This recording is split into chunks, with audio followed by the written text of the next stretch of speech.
Chag Sameach, everybody. It's my great pleasure to present a deeper look at the theme of freedom on Pesach.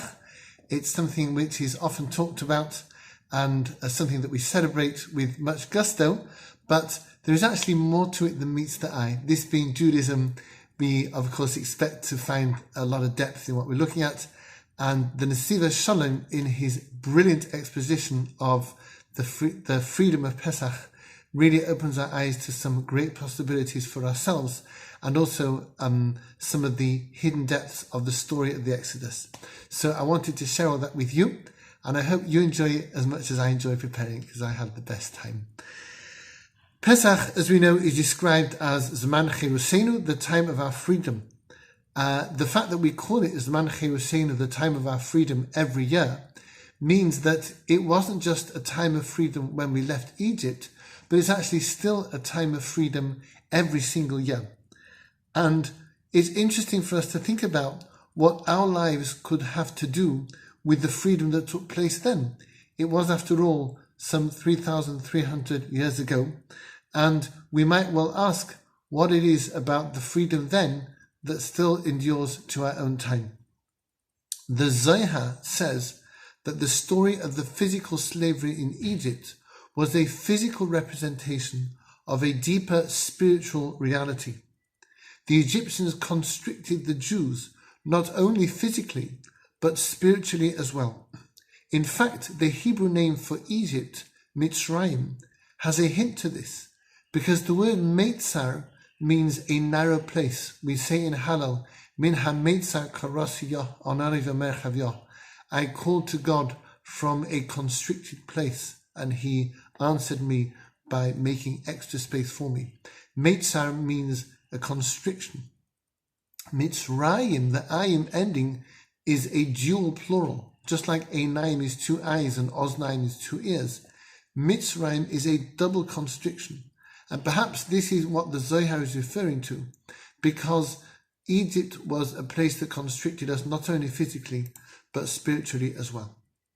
And it was God who released us in both senses. He released us not only physically, but also spiritually. We can see just how terrible the slavery in Egypt was by looking at certain clues in the narrative. The Torah in Devarim chapter 4 describes the Exodus as God taking one nation from the midst of another. And the Midrash Sheikhet Tov in Tehillim comments on this, that our relationship with Egypt was like that of an unborn baby to its mother. The baby needs the mother to survive, and it seems unnatural for the baby to be outside the mother. The baby can only be delivered from its mother with a lot of pain and risk. This was how dependent we were on Egypt. We lived off Egypt in a pernicious and self-destructive way. We thought it was the source of our survival, and the idea of moving away from there to something else was literally unthinkable for us. This was how dependent we were on Egypt, and how much we lacked freedom. The rabbis say that the first step to the redemption was when the Jews sighed about their work. Initially, they were so bound up in Egyptian life that it did not even enter their minds that there was another reality open to them. The first step towards redemption, granted to them by God, was that there could be another way, and that vision they had, fleeting though it may have been, of another way of life than the grinding slavery at the bottom of the pile in Egypt, was enough to make them sigh. And we can actually chart the toll that slavery exacted against the Jewish people by tracing the evolution of their speech. When Adam was created in the Garden of Eden, it says, Vayihi Adam lenefesh chaya, which normally is translated to mean the man became a living soul. But Onkelos, the commentary on the paraphrastic translation into Aramaic of the Torah from Roman times, Onkelos famously translates nefesh chaya not as a living soul, but as ruach mamalla, a speaking spirit, which tells us that speech is the hallmark of humanity. But the Jews in Egypt are initially depicted in the narrative as being deprived of speech. They sighed, they cried, they groaned, because their power of speech was in some way taken from them. They had no words of their own, because the slavery of Egypt meant that they only had Egyptian words and ideas. Moshe himself was bereft of speech. He protested to God that he could not confront Pharaoh about the Jews' slavery because he was heavy of mouth and heavy of tongue, and because his lips were uncontrolled. And there is a reason why Moshe couldn't speak. It was because he was the leader of a people who could not speak. And as such, because the leader's soul encompasses and includes the souls of all their people, Moshe's inability to speak was rooted in the ability to speak of the entire Jewish people, and their speechlessness was imposed and inflicted upon them by the dehumanizing effect of the Egyptian slavery. The Egyptians took away their right, their will, their ability to speak, and the Jews were one step away from being subhuman. They no longer had the crown of speech with which Adam had been crowned at the start of his life. But when the Jewish people left Egypt, everything changed. The Hebrew name of the Chag is Pesach, which can be translated to mean Pesach, a speaking mouth. Pe means a mouth, Sach is one of the words for speech. Our freedom was expressed through the gift of speech. And thereafter, Moshe himself began to speak again. In the story of Matan Torah, the giving the Torah on Mount Sinai, we read, Moshe daber v'Elokim yanenu b'kol. Moshe would speak and God would answer him with the voice. Likewise, when God asked the Jewish people if they wanted to receive the Torah, they responded with words, Na'aseh v'nishma, we will do and we will listen. At that climactic moment, the Jewish people regained their power of speech. Once again, they had regained their humanity, and the shackles of Egypt were finally broken asunder forever. This is why Nisan is month number 1 even in our calendar. There is a process spanning Pesach, Shavuos and Sukkot, and every year the spiritual energy of each festival is offered to us for us to benefit from it as best we can. First, God sets us free at Pesach. Then, through that freedom, He is able to give us the Torah every year at Shavuos. And then we can celebrate the realization of our freedom with the Torah every year at Sukkot. Like we said, Pesach is the start of this process. It is Zman Chirusenu, the time of our freedom. Every year, we can undergo the liberation that the Jews of Egypt went through. If we find ourselves enslaved to a characteristic such as greed, arrogance, laziness, anger, or fear, to the point that we are no longer aware that there is any alternative to it, then we really need our own exodus. It's when we're most numb, when we're most speechless, when we are deprived of Jewish words and Jewish ideas, that's when we really, really need our own exodus. And Pesach is an amazing time for this. Pesach was the time when God overlooked our sins, and just as He jumped over our homes, He jumped too over all our problems. He overlooked everything and brought us inexorably towards Him with a strong hand and an outstretched arm, rescuing us from all the troubles and the problems around and within us. Spiritually too, nowadays, Pesach is the time when God does this. It's the most amazing boost when our sins are overlooked and covered up, and God just draws us close to Him with an amazing love that we can barely comprehend. And we can see traces of the amazing rush of God's love for us and how He dragged us towards Him in one quick move through the fact that in the story itself, everything is depicted at the last moment as taking place in a great hurry. We had to eat in a hurry. We had to be dressed and ready to go on a journey. There was no time for the dough to rise. Pharaoh and the Egyptians hurried us out of Egypt. They drove us away.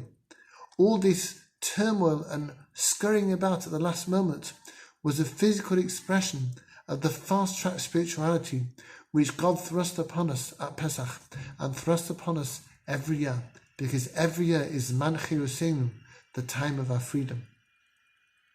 However, as God said through the prophet Yechezkel, Ezekiel chapter 16 verse 7, Vatirbi vatigderi vatavoi ba'adi adoyim va'at eiroim va'eryon.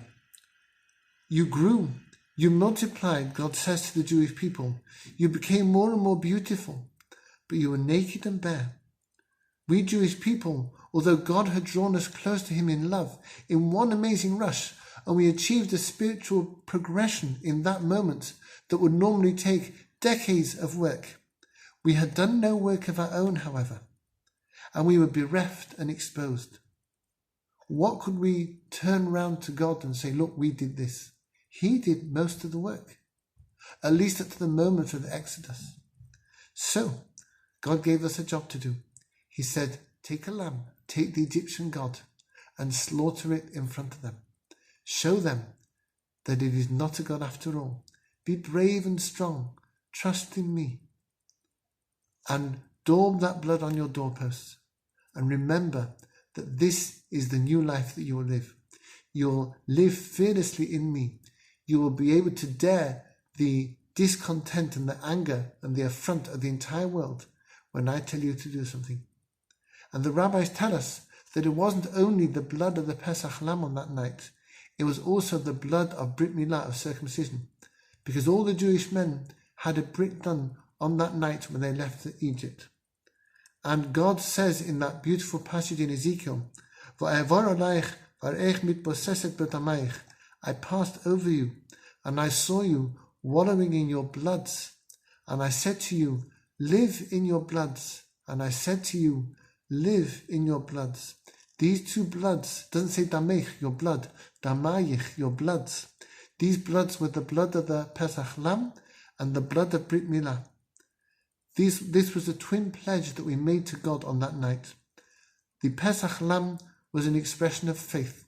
We dared to destroy the Egyptian god to their eyes because we had faith in God, and we pledged to follow God faithfully like the lamb follows the shepherd. But there's also Brit Milah, the blood of the circumcision, where we take our lowest urges and we say to them, mul, opposite, I can counter you. I can say no when it's appropriate to say no, because I will not lead a life where the animal side of me leads me astray. Rather, I'll be able to confront my baser urges and sublimate them into something beautiful and holy. So the other side of our pledge to God on that night was holiness. Together the two bloods bespeak faith in God and holiness in our own lives. And these were the things that seemed hardest to us. How could a nation survive when they dared to insult the Egyptians on a mass scale? How could a nation survive when they all had Brit Milah? And God said, precisely because you put your lives on the line for me, precisely because you figuratively shed your own blood through shedding the blood of the lamb and shedding the blood of Brit Milah, precisely through that, but amai chayi, in your blood you will live. That's when you're most alive, when you give yourself over to God. And we too, if we want to make sure that the beautiful boost of Pesach that is coming right to us at this special time is something that we can use to grow through, we need to make sure that it coincides with our own work and our own pledge of love to God. We need to reflect at this time on how much faith we actually have in God. Are we grieved by financial loss? Are we scared by illness? Or are we serene in the knowledge that all is from God and that He will do the best for us? And we also need to reflect at this time on the holiness in our own lives. Do we pull our bodies up or do our bodies pull us down? Are we careful about what we look at, how we talk, how we indulge ourselves? Can we resist even permitted pleasures if they are not dedicated to the service of God? The more we work on these two things, the more, as it were, we shed our blood over them, the more God commands us to live. And this then is the twin track of freedom that Pesach offers to us. God says, I will give you your humanity back.